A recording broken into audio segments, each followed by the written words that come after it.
Welcome to the Great Detectives of Old Time Radio. In a moment, we're going to bring you this week's episode of Mathew Slade, Private Investigator. I do want to encourage you, if you're enjoying the podcast, to follow us using your favorite podcast software.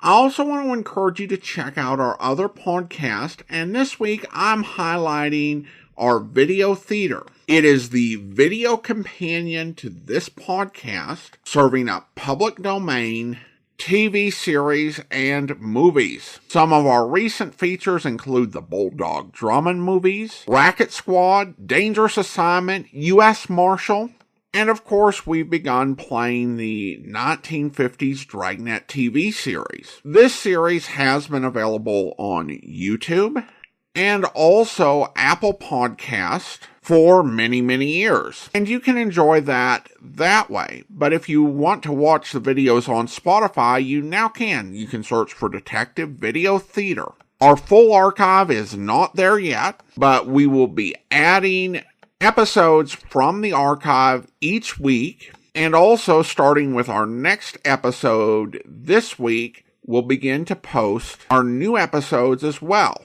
So check out our Detective Video Theater, public domain video theater, now available on Spotify. But now, again, guessing as I went into last week, not going to repeat all that, the original air date is likely September 13th, 1964. Kind of talked about that last week. And the title is Find Julie Raydon.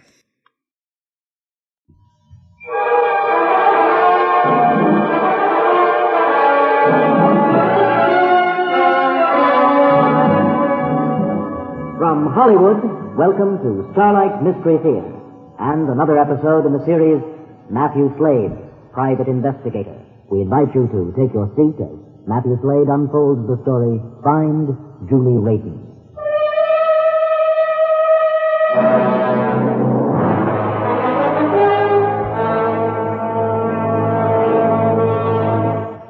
In my job, the hours are odd. So are the circumstances and the people I meet. You could even call some of them dangerous.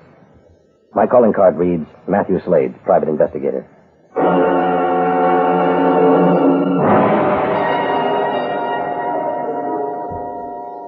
It was 11 a.m.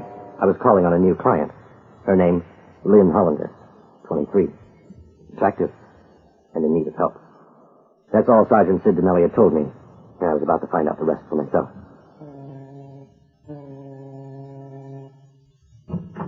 Miss Hollander? Yes? I'm Mathew Slade. Oh, yes. Please come in. Won't you sit down? Thank you. I'm afraid I've awakened you. No. I've been up for some time. Please forgive the dressing gown. I haven't been feeling well. I've been home from work this past week. I hope you're feeling better now. Thank you. I probably should have waited till I was able to come to your office to see you. No, not at all. Sergeant Dinelli said you needed help. Did he tell you everything? Not everything. I'd like to hear it all from you. Well, my roommate, Julie Raydon, has been missing for about a week now. I reported it to the police after the second day, and they told me they'd do everything possible to locate her. Yesterday, Sergeant Dinelli said he'd speak to you about helping find Julie. I've called him at least a dozen times this past week. I'm sure he's tired of hearing from me. Well, he understands your concern. That's why he asked me to help you. I'm just a secretary, Mr. Slade. I take home $63 a week. I tried to tell the sergeant, but he... Well, don't worry about fees, Miss Hollander. Sergeant Dinelli does me favors. I do the same for him. Why would he want to do me a favor? Where friends are concerned, reasons aren't important, but if I were to take a guess, I'd say the good sergeant has a weakness for a pretty face. He didn't seem interested in me. He made no passes. Oh, I didn't mean it that way. Sergeant Dinelli's married, happily married, with 3 kids. Some people are suckers for a quivering puppy with soulful eyes. A pretty face turns Sid's feelings to jelly. I see. I know the symptoms well. You see, I'm also afflicted by a pretty face. Really? Well, maybe when we get to know each other better, I can do something about it. I'll keep that in mind. Now, about Miss Raydon. When did you see her last? It will be a week tomorrow. We were getting ready for work. Julie always left an hour before me. Everything seemed normal that morning? Yes. She didn't act peculiar or say anything that may have struck you as unusual? No. Where does she work? In Marin County Medical Building in Sausalito. She's an assistant to Mr. Caldwell, the pharmacist. Did she report for work that morning? Yes. I've spoken with Mr. Caldwell. She worked the entire day, left at her usual time to come home. I guess he was the last to see her. Does she drive a car? Yes. Could she have left the city to visit relatives? Oh, her parents are dead. She has no close relatives. What do you mean, no close relatives? She has a distant cousin in Barstow. She hasn't been in touch with him in years. How about her other associates? She has a few friends. And then I called, claimed to have seen her in the past week. Any boyfriends? A few casual acquaintances. No one steady. Julie isn't what you'd call a companionable type. She doesn't care much for going out. She's rather shy. I've been trying to pry her out of her shell. Get her to go out and mix more. It just doesn't make sense, Mr. Slade. Julie isn't the type to vanish like this. Perhaps the pressures of big city living became too much for her. But she wouldn't leave like this. Not without telling me, without taking her personal things. And you may be right, but it's a possibility we have to consider. And what about the other possibility? The one you haven't mentioned? Anything is possible, Miss Hollander. I know you're aware of that, but, well, there's no reason to believe the worst. Hello? Yes? You have? Oh, I see. Yes, thank you. That was the police. They found Julie's car, abandoned.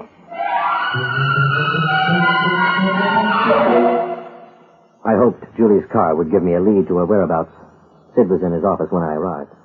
Hi, Matt. Hi, Sid. I just came from Lynn Hollander's. Oh, how is she? Well, she's convinced something terrible's happened to her roommate. Where'd they find her car? In the parking lot in the Marin County Medical Building. Mr. Caldwell reported it. He's Miss Raydon's employer. Yeah, I know. Lynn told me. So it's Lynn already. My, you do work fast. No, not really. She's only promised to do something about my affliction. Well? I'll go into it later. Right now, I'm interested in what you found with the car. Like your little games. Okay, I can wait. Stout fellow. Now about the car? It was clean. Takes us nowhere. She evidently just left it. Well, I'd say it seems as if someone else was involved in her disappearance. What makes you think so? Well, she had to leave the premises somehow. She could have taken a cab or a bus. With her car sitting in the parking lot? Was it running order? Yeah. Well? Possible. Have you talked with Mr. Caldwell? But only over the phone. There wasn't much more he could tell us. Well, I think I'll pay him a visit anyhow. Step in here, Mr. Pollock. Thank you, Lieutenant. Hello, Barney. What are you doing here, Slade? Discussing a case. Really? You can wait. This is Sergeant Dinelli. Said this is Mr. Pollock of the Westlake Insurance Company. Pleased to meet you, Sergeant. Mr. Pollock. Mr. Pollock is investigating the accidental death of Dr. Gavin's wife. You know, the one that went over the embankment near Cabela Point last Wednesday. Give him whatever he needs. Right, Lieutenant. Excuse me, man. See you later. Right. Step this way, Mr. Pollock. Thank you, Sergeant. And thank you, Lieutenant. Glad to help. Well, Barney, what's new with you? Are you trying to use this office as your own private information center, Slade? Well, now, wait a minute, Barney, old boy. Oh, don't give me that. You know how I feel about you private gumshoes hanging around the department. I'm not hanging around, Lieutenant. Well, make sure you don't. Or can I go now, or are you going to book me for loitering? Stop trying to be funny, Slade. I'll stop trying to be funny if you stop trying to be tough. If you're not out of here in 10 seconds, I will book you for loitering. All right, I'm going, Lieutenant. Thanks for the warm hospitality. And the next time you're in my neighborhood, drop over. Adios.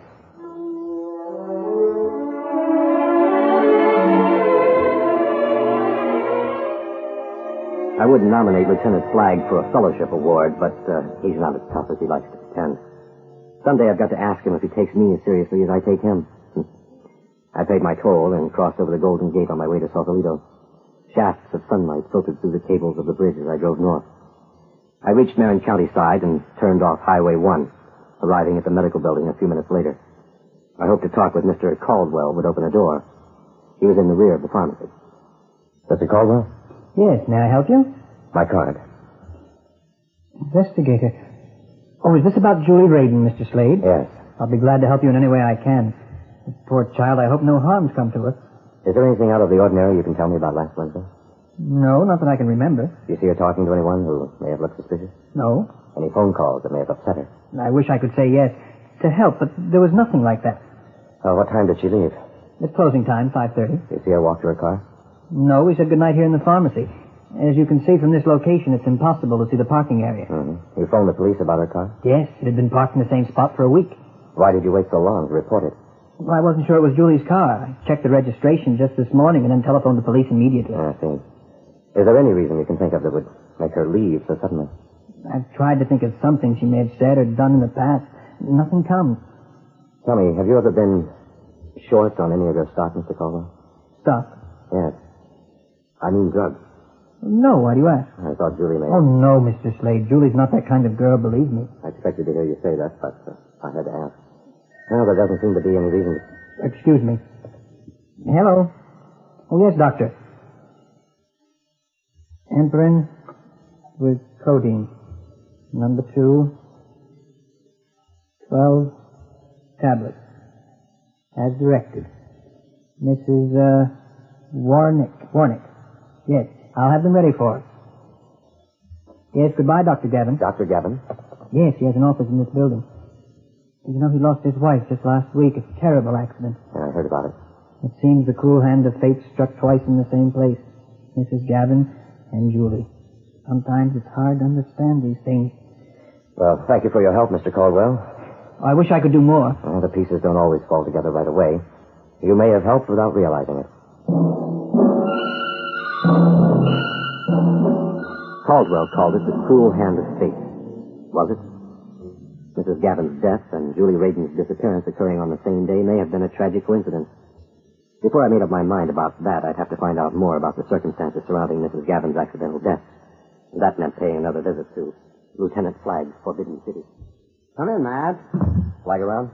He's with the commissioner. On the carpet, I hope. What brings you back so soon? Well, I've just come from seeing Mr. Caldwell. Did you learn anything? Possibly.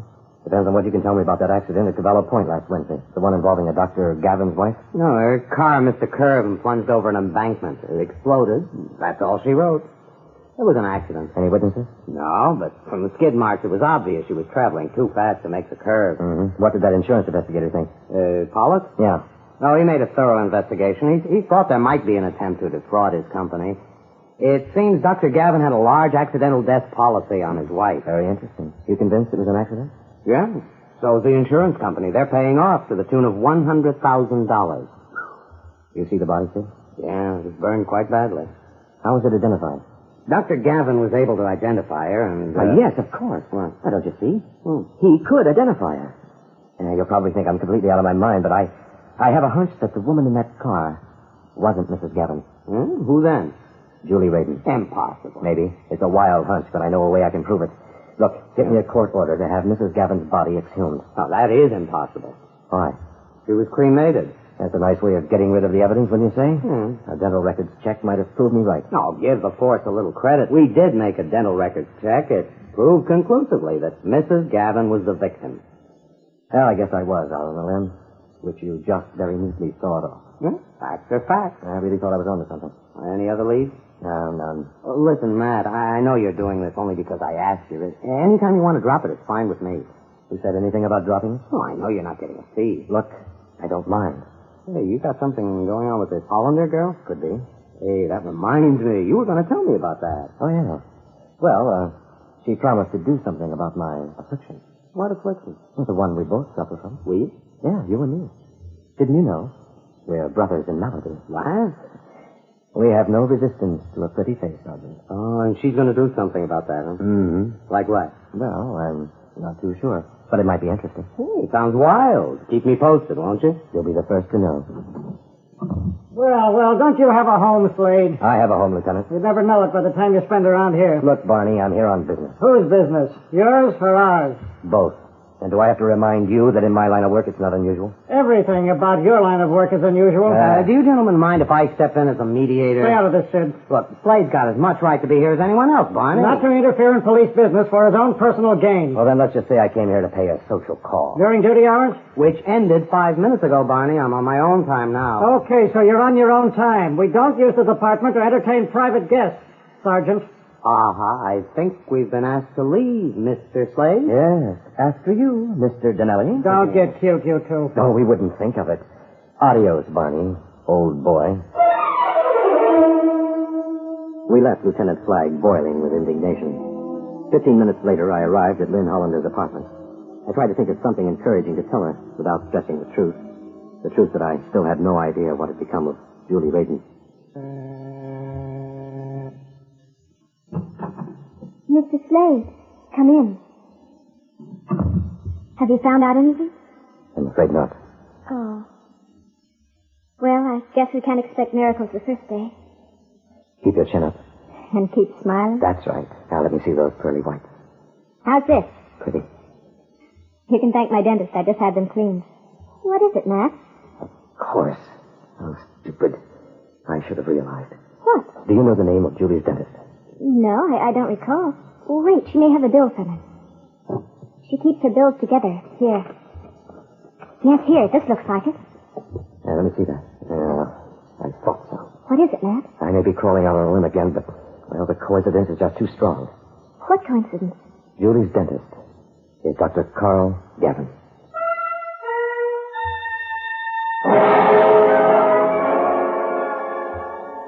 Lynn's remark about a dentist triggered my hunch machine. I'd been thinking of Dr. Gavin as an MD. His being a dentist could explain why his wife's dental records checked out. They were forgeries. I had to let Sid know. I phoned him at home. That's my theory, Sid. What do you think? You're reaching again. Well, you have to admit it's possible. I hate to put the damper on your mouth, but it doesn't come as any surprise to us that Dr. Gavin is a dentist, and he couldn't afford the dental records. Mrs. Gavin wasn't her husband's patient. We got the records from a Dr. Whiting, not Gavin. I see. Does that convince you? No. There's still another possibility. Don't you ever give up? Indulge one more whim of mine, will you, Sid? Go ahead. Meet me at Dr. Gavin's home tonight. What in heaven's name for? Will you do it, Sid? I can't go barging into his house on your whim. You can find an excuse. A favor for a favor? I have a feeling this is going to cost me my back. What's his address? Wait a minute. I've got it in my notebook. 783 Cove Avenue. Mm-hmm. Well, I'll probably be there before you. You wait for me outside. We're going together. I don't want any of your whims getting me into trouble. I've got a feeling this one will win you a medal. Or lose you your life. It took me 10 minutes to reach Cove Avenue. I knew it would take Sid at least 20 minutes. I wanted to be inside before he arrived. Gavin's place was a modest one-story beach house in a middle-class bayfront community. The speedboat was tied to a pier that extended from the rear of the house out into the bay. A handwritten card was pinned over the doorbell. Out of order.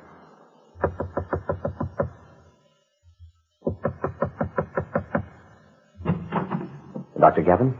Yes, can I help you? I'm from the Westlake Insurance Company. Oh, I was expecting a Mr. Pollock tomorrow. I'm sorry if I'm intruding. May I come in? Yes, since you're here. Well, sit down, Mr. Slade. Mathew Slade. Forgive me for not phoning first, but I was only a few blocks away. Oh, that's all right. Do you know if Pollock has heard from your home office? I don't believe he has. Oh, then there'll be a longer delay in getting the money. Probably. You insurance people really hate to pay off claims, don't you? Well, not at all, Dr. Gavin. We're in business to pay claims. Well, then why the delay? Oh, I'm sure you realize the necessity of investigating accidental death claims.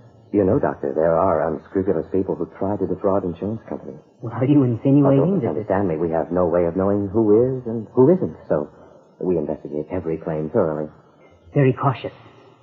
Now, why are you here? I'd like to get some more information. Well, look, I've told Mr. Pollock everything. It was my understanding he was only waiting for final confirmation. Well, that's true. However, we found out something that disturbed us a little, Doctor. Perhaps you can acquaint us with the truth. What are you inferring? One of your patients told us that you and Mrs. Gavin were on the verge of separating. Who told you that? I believe her name was Julie Raydon. She's since disappeared. Do you care to make a comment, Doctor? When did she tell you that? 2 days ago. She couldn't. She couldn't? Why not? I mean, she... Yes? Just what are you trying to say? All right, Dr. Gavin, I'll be more direct. Julie Raydon is dead, and you killed her. That's not true. You obviously know it's the truth. Mrs. Gavin? I've been listening to your conversation. I hope you found it interesting. Oh, yes, very. However, I'd hate to have to end such a brief relationship with a bullet from this gun. That is, before we even know who or what you are. I'm Mathew Slade, private investigator. Searching for a revolver, Karl. What's your interest in this, Mr. Slade? I've been looking for Julie Raydon. Your search has ended. What are we going to do with him, Ellen? I think we'll take Mr. Slade for a little cruise around the bay. Get the boat ready, Karl. Ellen... Do as I say. All right. Now, please put your car keys on that table, Mr. Slade. It wouldn't do to have your car found in this area. You think of everything. Oh, it pays to, Mr. Slade. My only hope. My lucky rabbit's foot is on that chain. What method have you devised this time? Why don't we let that remain a surprise? You mind telling me what they do here? I was playing a hunch. After your trumped-up death and the body being conveniently burned beyond recognition, accurate identification depended upon a comparison with your dental records. That, coupled with your husband being a dentist, and the fact that Julie was one of his patients and had also disappeared, gave me the idea that Julie could have been substituted for you, and your name put on her dental records. That's not how it was done. Oh, I know. The police exposed part of that theory when they proved the dental records hadn't been tampered with. Then another possibility occurred to me. Why couldn't Dr. Gavin have worked on Julie's teeth, matching them in every detail to your own? Then there would be no need to forge any dental records. They could be kept intact, just in case anyone decided to check. Isn't that the way it was? There's no harm in your knowing it all now, Mr. Slade. We've been planning this for 3 years, just waiting till we found the right patient. His practice would never make the kind of living I've always dreamed of. You tricked Julie into leaving the building with you that night. Karl did. She was a very naive girl. We've succeeded in executing a perfect crime, except for your interference, which will soon be eliminated. Everything's ready. And now for our cruise, Mr. Slade. We walked out onto the pier, boarded the boat, and headed out to the bay. The night was black. The water rushing by the hull had an ominous sound. We're out far enough, Karl. This is as good a place as any. End of the line, Mr. Slade. I think it's only fair to tell you I'm a pretty fair swimmer. You haven't been reading the papers. There have been numerous reports lately of an overabundance of sharks in this area. Never occurred to me I'd wind up as seafood. Your courage is admirable. But I know what you're thinking. But not all sharks are man-eaters. I'm not too sure about the ones in this bay. Oh, I propose to remove any doubt. You're going to join Mr. Slade, my dear. You can't be serious. Yes, my love, I'm deadly serious. I may never get another opportunity as perfect as this one. Karl, you wouldn't. You've been a millstone around my neck all these years. I agreed to go along with your plan for the insurance money because I knew I could get rid of you once you'd been presumed dead. You showed me the way, Ellen. And now, my dear... No, Karl, no. Put down that knife, Ellen. Put it down. Stay back.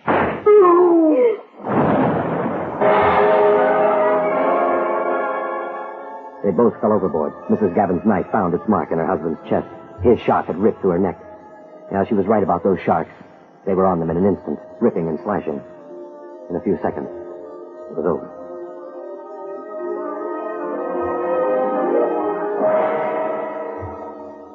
As I headed the small craft back to shore, I could see Sid standing on the pier. I knew it would be difficult for him to believe the story I had to tell, but that didn't bother me half as much as what I would have to tell Lynn Hollander.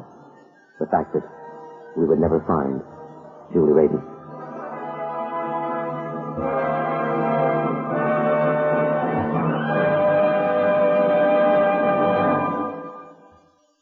This is the United States Armed Forces Radio and Television Service.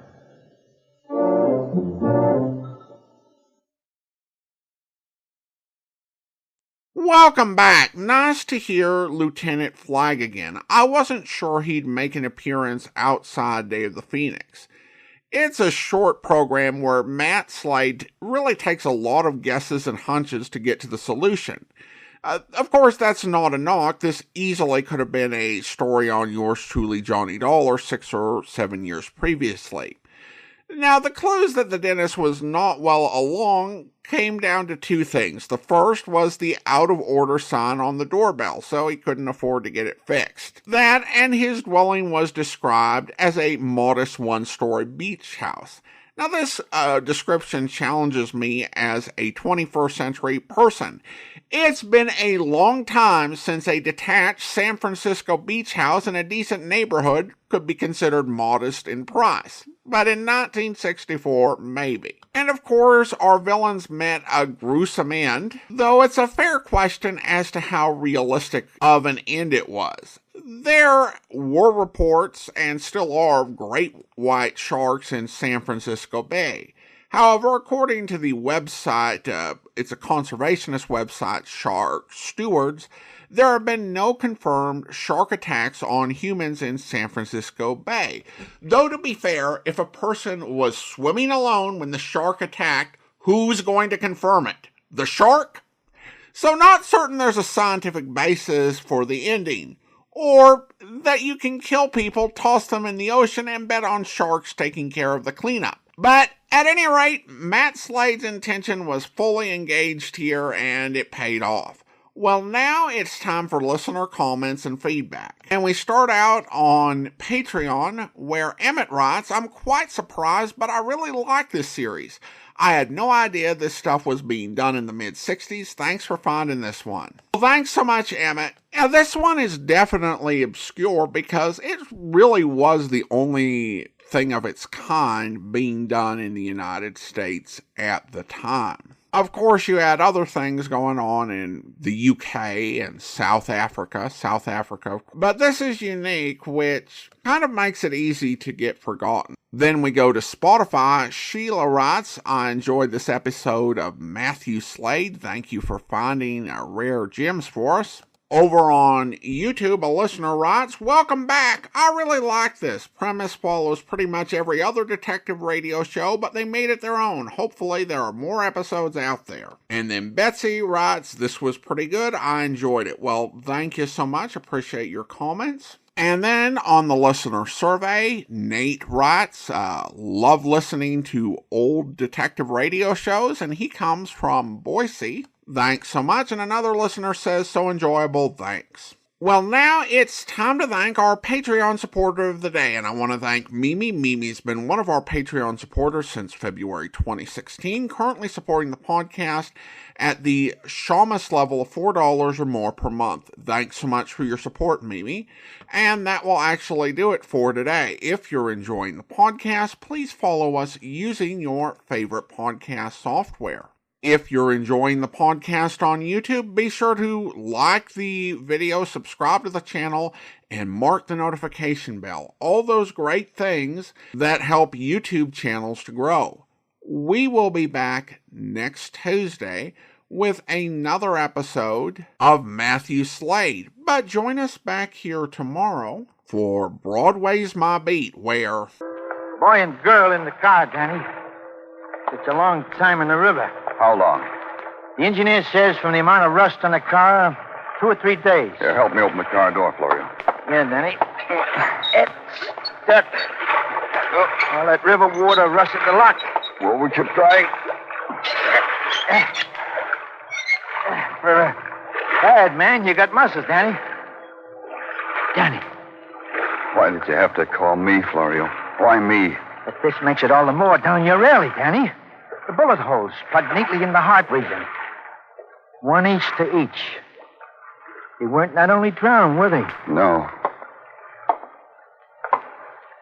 Florio, come here. Yeah? Yeah, Danny. What do you want? What does this look like to you? It looks like the front end of the car was smashed, like it hit something. Yeah, that's what it looked like to me. You think that's something, Danny? Come around here to the back. Now, you see that, Danny? And you tell me I shouldn't be philosophical. No. Yeah.